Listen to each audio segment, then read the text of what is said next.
meu canal. Aqui vamos tratar de assuntos interessantes. Fica ligado no nosso canal, se inscreva, dê o seu like e vamos ao que interessa. A paz do Senhor, povo de Deus. Bom,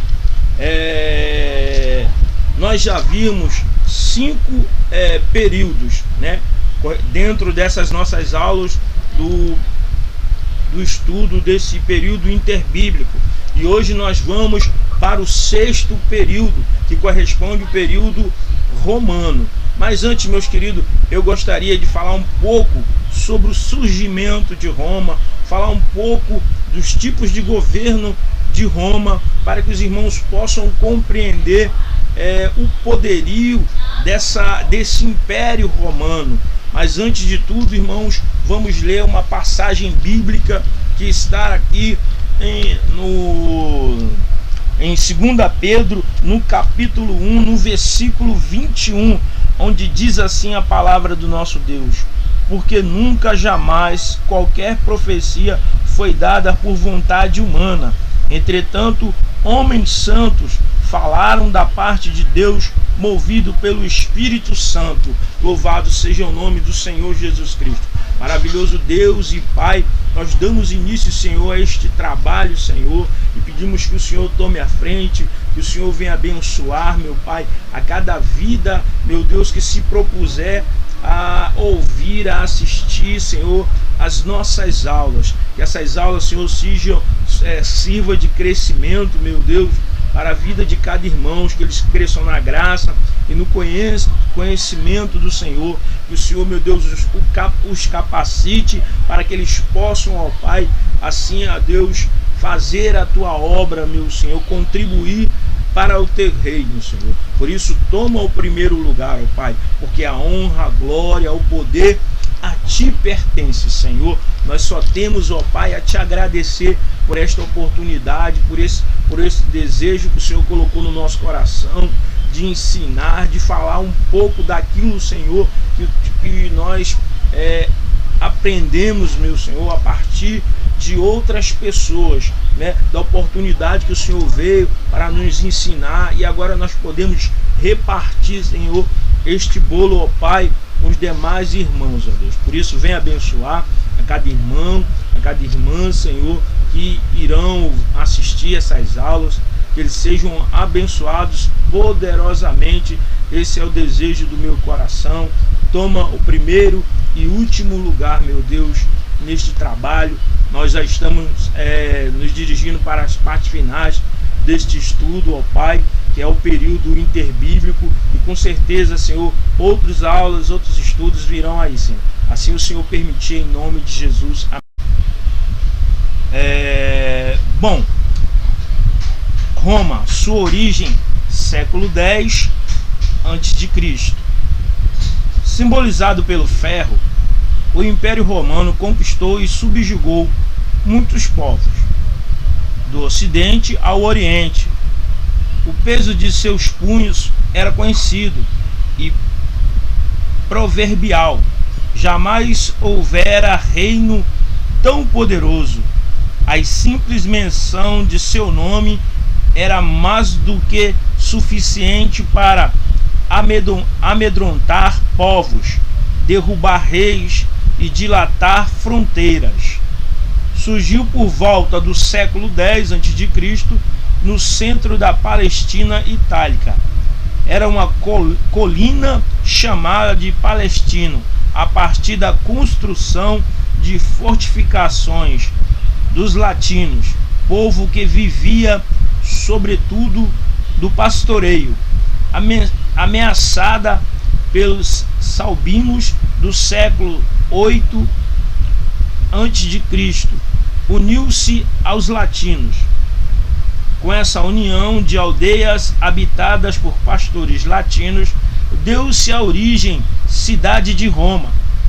No século 8 a.C., a península era ocupada por diversos povos, italiotas ao centro, dividido em vários grupos ou tribos, gregos estabelecidos em colônias ao sul, na região conhecida como Magna Grécia, Estrucos, localizado ao norte entre os rios Tigre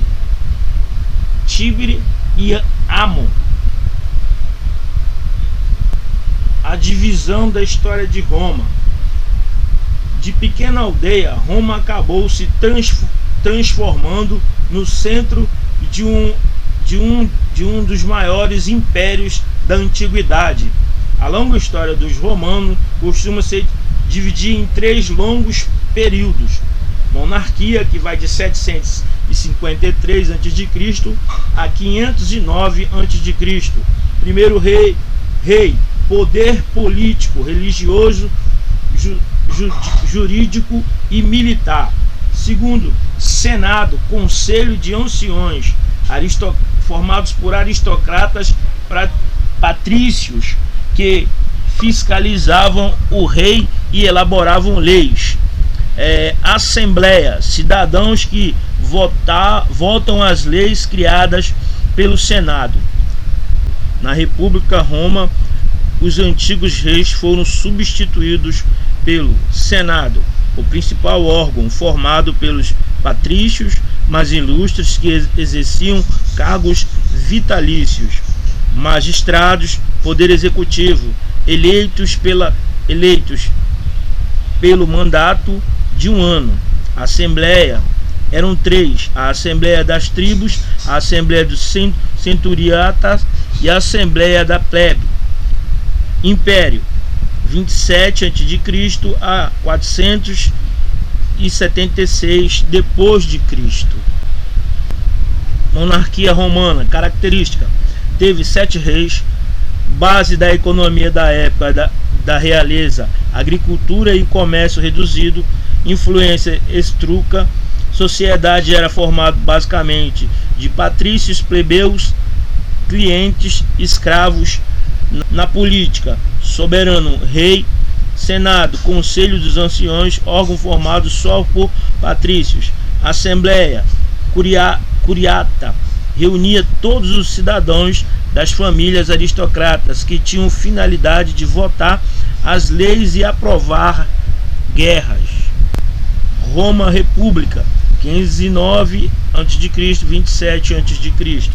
Na República Roma, os antigos reis foram substituídos pelo Senado, o principal órgão formado pelos patrícios mais ilustres que exerciam cargos vitalícios. Magistrados, poder executivo, eleitos pela mandato de 1 ano. Assembleia, eram 3 assembleias de tribos. Assembleias da plebe, as mulheres e escravos não faziam parte de nenhuma assembleia, pois não tinham direitos de participar das decisões políticas de Roma. Lutas sociais em Roma. Na época da República, a plebe passou a exigir direitos políticos, o que provocou uma série de conflitos. Eles tiveram início quando os plebeus formaram um exército próprio, retirando-se de Roma. Os patrícios necessitavam dos plebeus nas atividades econômicas e militares. Definitivamente, o governo de Roma, satisfeito com o desempenho de seu brilhante militar, designa-o governador das províncias da Ásia. Foi nessa qualidade que Pompeu recebeu Aristóbulo e Alexandre, disputando ferramente o trono da Judéia. Ambos submetem-se à sua arbitragem. O povo, contudo, não deseja ser governado por nenhum dos dois. Contexto histórico, período romano, a partir de 63 a.C. Prático, o general romano desejava colocar sobre os judeus um rei títere. Entre os contendores, opta pelo mais manobrável e influenciável. A escolha recai sobre Hircano, cujo caráter era débil. A decisão de Pompeu desagrada profundamente Aristóbulo, que começa a articular planos de vingança e revolta. Hircano, respaldado por Roma, assume o poder e introduz em Jerusalém o exército romano. Revoltado, Aristóbulo encerra-se no Santo Templo com 12.000 partidários. Então decide tomar o santuário. A luta é grande. O espetáculo datensco, Aristóbulo consegue fugir. Seus homens, contudo, são aniquilados. Sentindo-se senhor da situação, Pompeu penetra no lugar mais sagrado do templo, o Santíssimo. Esperava quem saber deparar-se com segredos estéreos e mistérios celestiais. Contempla, no entanto, um singelo altar cuja glória residia no nome do Santo de Israel. Dessa maneira, deixa a casa do Senhor. Depois dessa intervenção, a Judéia torna-se província romana. Nessa qualidade, fica sujeita aos mais absurdos caprichos dos poderosos senhores de Roma. Durante o primeiro Virato Claso, para mostrar seus méritos militares, declara guerra aos partos. Mas como financiar tão arrojada campanha? Lembra-se dos lendários tesouros do templo e saqueia. Com 10.000 talentos de ouro, tenta conseguir seu intento. Embora impetuoso e veloz, não é bem sucedido. Perde a guerra, o dinheiro e a vida. De manobra em manobra, Herodes o Grande consegue dos romanos o governo e o trono da Judéia. Sua carreira política teve início quando ele tinha 15 anos. Desde cedo mostrou-se cruel e sanguinário. Não tolerava quaisquer arranhões em sua autoridade. Sedento de poder, pretendia desterrava-se e matava. Aliás, prendia, desterrava e matava. Tão maquiavélico era Herodes que fácil e rapidamente ganhou a confiança dos mandatários romanos. Nas situações mais adversas, mostrava quão habilidoso político era. Ele não suportava a menor ameaça ao seu trono. Não hesitou, por exemplo, em assassinar seus filhos, Aristóbulo, Alexandre, Carcômido, de ciúmes, e executou também sua belíssima esposa, Mariana, descendente dos Macabeus. Em 37 a.C., finalmente, o monstruoso Herodes liquidou a brava, heróica dinastia Asmoniana. Enfim, o trono da Judéia era todo seu. Um de seus últimos desatinos foi a matança dos inocentes de Belém. Sua real intenção era destruir a vida do infante Jesus. Depois de todas essas sandices, o perverso Idumeu desapareceu entre as e com suas entranhas consumidas por vermes. Uma de suas grandes obras foi a ampliação e embelezamento do templo. Mesmo assim, os judeus não se esqueceram de seus bárbaros e selvagens crimes. Em 64 a.C., Pompeu toma a Síria em província romana e finda o Império Seleucida. Herodes o Grande sucede o pai como governador da Judéia. Em 37 a.C. a 4 a.C., os últimos 9 anos se caracterizaram pela crueldade e amargura. Assassinou dois de suas e 3 filhos.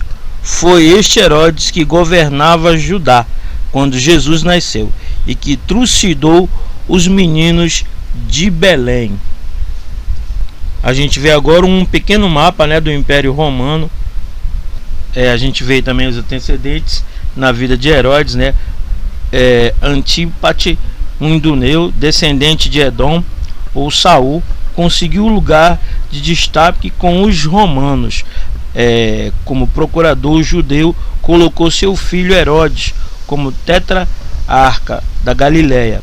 Herodes mostrou grande zelo no seu governo, erradicando os bandidos que tinham infiltrado na Galiléia. Com a morte de Antípate em 40 a.C., conseguiu de César ser apontado rei da Judéia. Com a invasão de Jerusalém e a morte de Antíoco, o último descendente dos Macabeus, Herodes começou a reinar no ano 37 a.C. Agora a gente tem os 3 períodos do reinado de Herodes. Os primeiros 12 anos, entre 37 e 25, foram gastos na luta pelo poder. Os segundos 12 anos, de 25 a 13, foram seus melhores anos. Os últimos 9 anos, 13 a 4, se caracterizaram pela crueldade e amargura. Assassinou as 2 de suas esposas e pelo menos 3 de seus filhos. Foi este Herodes que governava Judá quando Jesus nasceu e que trucidou os meninos de Belém. Herodes morreu de câncer no intestino em 4 a.C. Temos os seus sucessores. Usou de muito tato na sua tentativa de helenizar os judeus. Com espetáculos, jogos, etc., ganhou a lealdade dos jovens judeus que se tornaram os herodianos. Aumentou a fortaleza de Jerusalém, edificou a Cesárea. Entre seus muitos projetos da edificação, sua maior contribuição para os judeus foi o embelezamento do Templo de Jerusalém. Isso não expressava sua participação na fé judaica. Ele não acreditava nela, mas foi uma tentativa de conciliar seus súditos. A gente vê um pequeno mapa, né, com os governantes locais. Bom, gente, aí está a dinastia herodiana, né? Jesus, ele nasce entre os anos 5 e 6. E a gente também vê aí um pequeno quadro, né, falando sobre os governantes, né? Herodes o Grande, Herodes Arquelau, Herodes Antipas, Pôncio Pilatos, Herodes Agripa, Herodes Agripa II. E a gente tem as referências, né? O evento nascimento de Jesus, Mateus 2:1, a infância de Jesus, Mateus 2:22, mandou matar João Batista, Marcos 6, capítulo 6, versículo 14 e 29. E assim também a gente tem os imperadores romanos, né? No período do Novo Testamento, a gente tem César Augusto, César Augusto Otaviano, né? Do ano 27 antes de Cristo ao 14 depois de Cristo. Então tem vários os imperadores. A gente também tem outros, né, do Novo Testamento, outros imperadores: Marco, outro César Augusto, Aulus, Vitélio, Germânico, Augusto. 69 mantém o cerco. Em 69 ele mantém um cerco em Jerusalém. Temos as instituições judaicas, né, o judaísmo, o sinédrio, as sinagogas.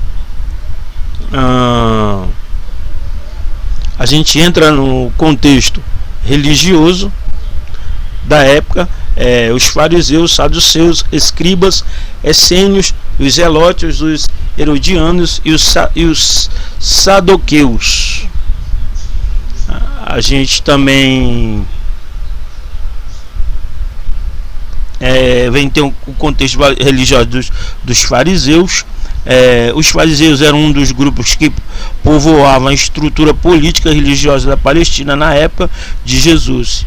Quem eram os fariseus? A origem deste movimento tem como ponto de partida a classe trabalhadora. O surgimento deles provém dos piedosos que pertenciam à luta armada de Judá, Macabeus. Ele provinha na época de Jesus das camadas sociais dos artesãos, pequenos comerciantes e gente pertencente à classe média. Então a gente tem aí um pequeno esquema sobre os fariseus. A gente também tem as características dos fariseus, né? Eles eram nacionalistas, eles odiaram os estrangeiros. Na época de Jesus eram moderados e aceitavam a política da convivência imposta pelos conquistadores romanos. Aparentemente se apresentavam como partido das massas populares. Eles eram contra a aristocracia, uma religião fechada, obediência cega à lei. Conheciam e queriam que todos praticassem mais de 600 leis minuciosas. Desprezavam aqueles que não praticavam essas leis, defendiam a estrutura opressiva do templo de Jerusalém e o sacerdócio. A ideologia dos fariseus alimentavam o ideal de expulsão dos estrangeiros que queriam acabar com a religião e com a cultura judaica. Organizaram as sinagogas depois da destruição do templo, 70 depois de Cristo, e passaram a ter grande poder. Então tem várias características aqui dos fariseus, amados. A gente vê também o contexto religioso dos saduceus. Os saduceus compunham uma das classes, uma das mais importantes influências de seitas judaicas, muitas vezes em oposição tanto à política quanto à teologia teologia dos fariseus. Esta seita era completamente constituída pelos elementos mais ricos da população. Entre os seus componentes se encontravam os sacerdotes mais poderosos, mercadores prósperos e classe aristocrata da sociedade. A gente vê isso em Mateus 22, do versículo 23. A ideologia dos fariseus teologicamente aceitavam somente a Torá escrita, desprezando a lei oral. Negavam a ressurreição da carne, enfrentando a Jesus. Mateus 22, versículo 23 e 33. Nem acreditavam em anjos e espíritos. Louvado seja o nome de Jesus. A gente também tem o contexto religioso dos saduceus, que eram os saduceus. Os saduceus eram uma elite religiosa de sacerdotes. Eles controlavam tudo que acontecia no templo, tinham grande influência política.